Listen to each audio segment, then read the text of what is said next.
Order! Order! You are an incorrigible delinquent at times. Behave yourself, man!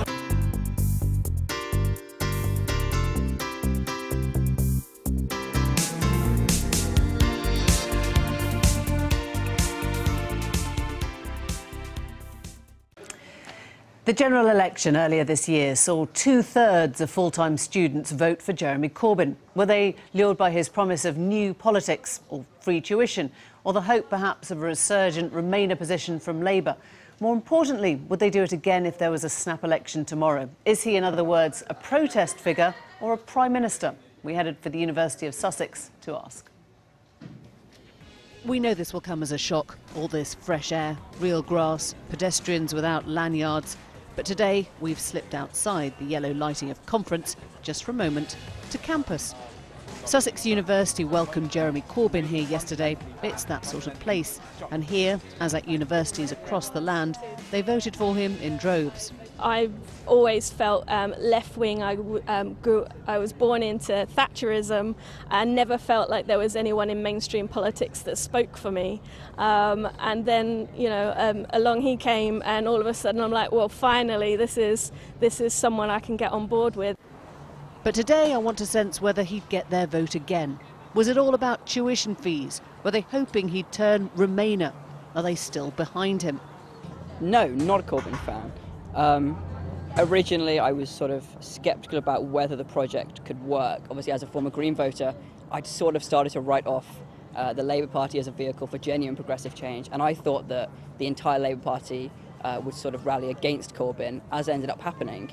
What won me over in the end is the way that Corbyn's policy started to become mainstream Labour policy. And I think the way that we're seeing that now, the way that in the weeks up to the election and over the summer since, the party has, I think, started to unite around Corbyn's campaigning method, is genuinely transforming the Labour Party into a really positive force. Leah is not so sure. Yes, she voted Corbyn, but she admits the political landscape right now leaves her uninspired. For me, I voted for Labour just because I agreed with their policies the most out of all of the parties, but I'm not super... I feel slightly disengaged with politics at the moment. I think he's a very radical figure, and for me, I don't find him as a figure a realistic option. Some, of course, voted tactically in their hometowns. A student assumption, perhaps no one likes the Tories. Obviously, the Tories had a much more detrimental set of policies for the majority of the people, so obviously people want to get them out. But I thought the reason I voted Lib Dem was because back home it's a Tory safe seat anyway, so there's no way voting Labour would change that. Yeah, I mean, I agree with a lot of what Labour said, but I was torn between Lib Dem and Labour. But in the end, Labour showed the most promise out of both of the two. You know, on university campuses there's a lot of talk of the rise of Corbyn, but you don't particularly feel part of that. I mean, I know I like him, but I think it does take a lot of the focus away from the policies rather to the person, because one person by themselves I don't think can change that much. You need a whole party and a solidified party. Right, that's enough of the fresh air. Back inside the conference hall with you now. And in case you've started to believe what you read about our abstemious youth, yes, you saw there was alcohol. Yes, there were fags.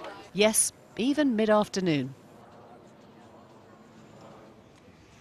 Well, I'm joined now by Ellie Mae O'Hagan, who writes for The Guardian, and Dan Hodges from the Mail on Sunday. Nice of you to come in. Ellie, there was a real sort of sense of a leap forward, wasn't there, in June for Jeremy Corbyn. Tomorrow, what do you feel you need to hear from him that gives him that extra fillip? I don't really have many expectations of the speech because I imagine that he'll just be building on what happened in June. I think that most members view the June manifesto, which was really the turning point for Labour, as a moment, a foundation from which the party will build.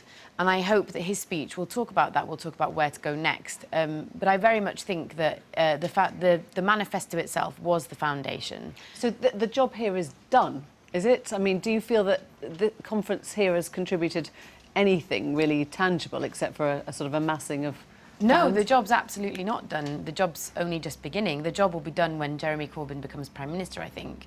But I think what we have seen at conference, which I've been particularly struck by as someone who's been to lots and lots of Labour conferences, is a real sense of energy that I haven't seen before in other conferences, a sense of unity and a real sense of excitement. I've really been struck by that. And I've actually, for once, enjoyed being here, which is something I've never experienced before. And it really felt to me like the first conference where Jeremy Corbyn really became the leader of the Labour Party. He was really accepted into the Labour Party as the leader. Dan, who do you think Labour has to pull towards now? Is it more radical from the left, or is it the centre ground? Where do they need to get their next seats from? I mean, my view is that the Labour Party has to move to the centre ground, but that's obviously not the Labour Party. Do you still think that? Yes, absolutely, because, you know, this is I've been to several party political conferences from both sides. This is the first time I've been at a party political conference that has been essentially a victory rally after an electoral defeat. I mean, this is the one thing that is missing. I mean, Ellie's right about the sense of energy and the sense of excitement and the sense of enthusiasm. But the one thing that is missing from this conference is any sort of analysis of why Theresa May is still in government, why Theresa May and the Conservative Party got more votes from the Labour Party at the last election. And that's the missing ingredient.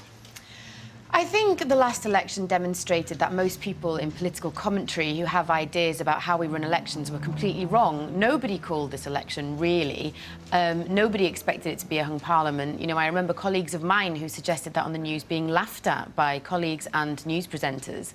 And so this idea that we must return to these old modes of politics, these old modes of campaigning that have been proven wrong by this election, I just think is a bit backwards. And I think that, you know, we need to look at the new ways of doing things. Jeremy Corbyn's campaign in 2017 completely busted open the idea of how we do politics. And I think, you know, it's time for political commentators to engage with that, to try and understand what's going on. You're wrong on this, that actually no one is standing up, whether it's on the campuses or, you know, around the meetings, saying we need to have something less radical.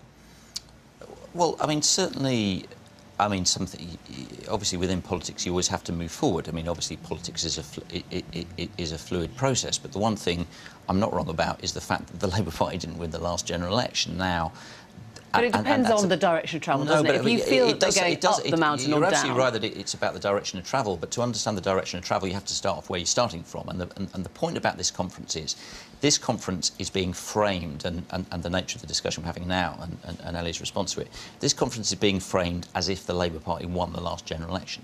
Now, the Labour Party didn't win the last general election. I know that's a slightly inconvenient fact, but if the Labour Party wants to move forward and wants to win the next general election, it has to understand why it didn't win the last general election. So there is absolutely no attempt that I've seen anywhere within the conference to understand why the Labour Party got fewer votes at the last election. With everything we know about the general election campaign, Theresa May running an awful campaign. Well, Dan, let me just ask that. If there was a snap election this month, next month, you don't think that Labour would now win the general election? Is that what you're saying? Well, it may well do, but there's not going to be a snap election in the next 2 months. That's the thing. The next election is going to be 2 years, 3 years away. Jeremy Corbyn has told people he will be in power by December. That's the hard thing, he won't be. Is it? That you're now possibly in this holding pattern, that you have to sound like, you know, the party on the cusp of something for, what, 2 years? You know, I've been to lots of fringes over the course of this conference. I've met hundreds of Labour Party members, and everybody is serious about winning the next election. Everybody knows what the task ahead looks like, and everybody seems to me at this point willing to put their time and energy into securing that victory. People are taking this seriously. I've been to several fringes where, you know, people have talked about it today. Just today, I spoke on a panel about how to win over swing voters. You know, people know what the task ahead is, and I think they're willing to put in the work. And I do think that Labour will win the next election, and that is what is important at this point. Thank you both.